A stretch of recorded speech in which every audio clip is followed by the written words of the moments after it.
With Doubtnut, get instant video solutions to all your maths, physics, chemistry, and biology doubts. Just click the image of the question, crop the question, and get instant video solution. Download Doubtnut app today.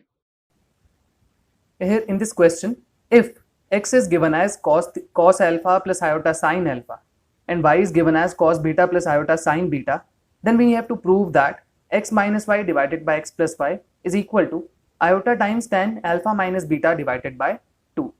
So first of all, according to polar form of a complex number,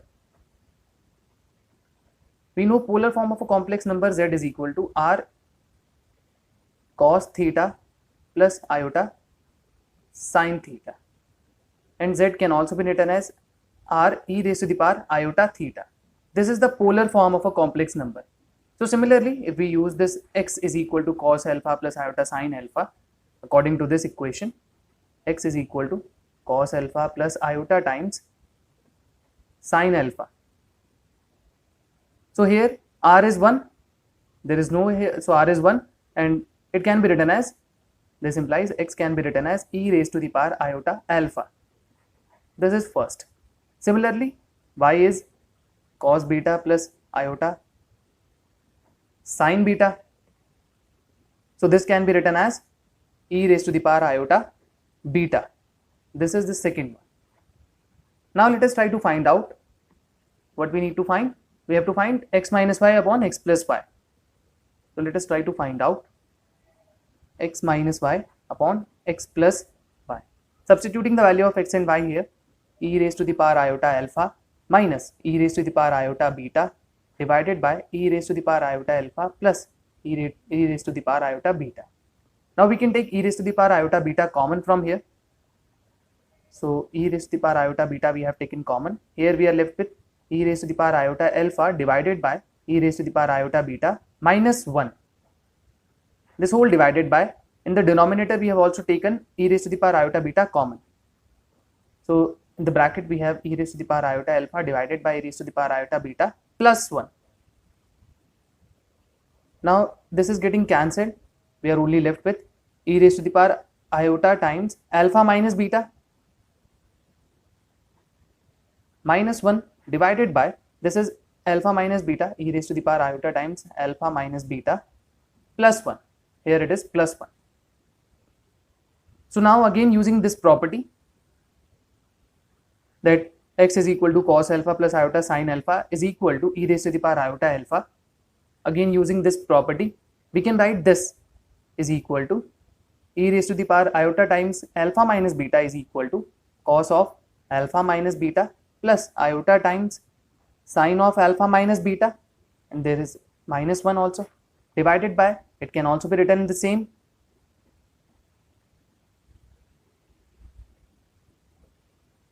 plus 1. Now real terms is clubbed with the real, since these two are real, here it is. So we are writing the real terms cos alpha minus beta minus 1 plus iota times sin of alpha minus beta divided by, here it is cos alpha minus beta plus 1, alpha minus beta plus 1 plus iota times sin of alpha minus beta. Now we know two identities. So we know that according to trigonometric identities, 1 minus cos 2 theta is equal to 2 sin square theta, and similarly 1 plus cos 2 theta is equal to 2 cos square theta.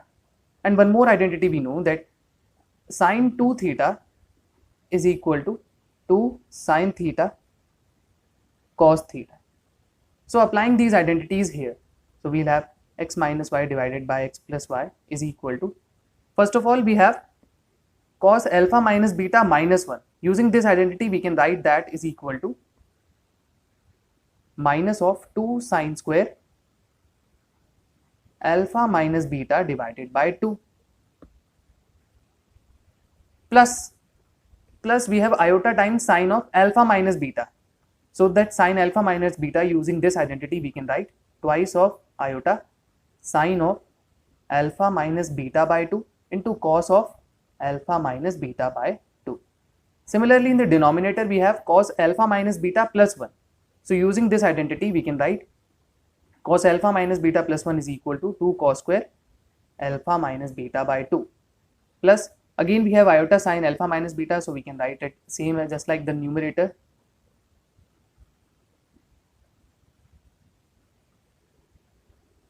Now here we can take sine alpha minus beta divided by 2 common in the numerator, and from the denominator we can take cos alpha minus beta by 2 common. So from the numerator, let us take 2 also common. So 2 sine alpha minus beta divided by 2. In the bracket we'll have this divided by 2 sine alpha minus beta by 2. So we'll have only minus of sine alpha minus beta by 2. And here we'll have this is taken common, 2 is also common, so plus iota cos of alpha minus beta by 2 divided by, from here we have taken 2 cos alpha minus beta by 2 common.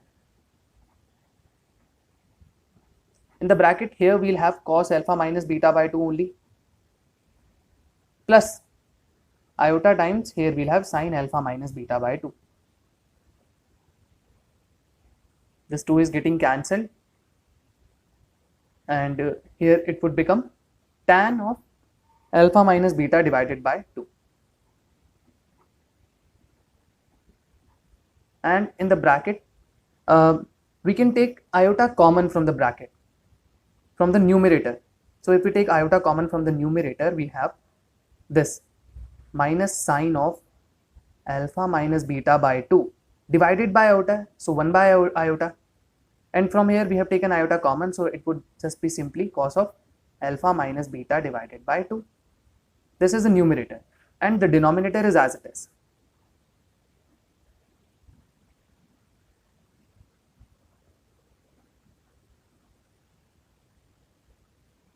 Now we know that 1 by iota is equal to, we can multiply and divide with iota on both sides. So here it would be equal to iota upon iota square, so that would be equal to minus of iota. Using this identity here,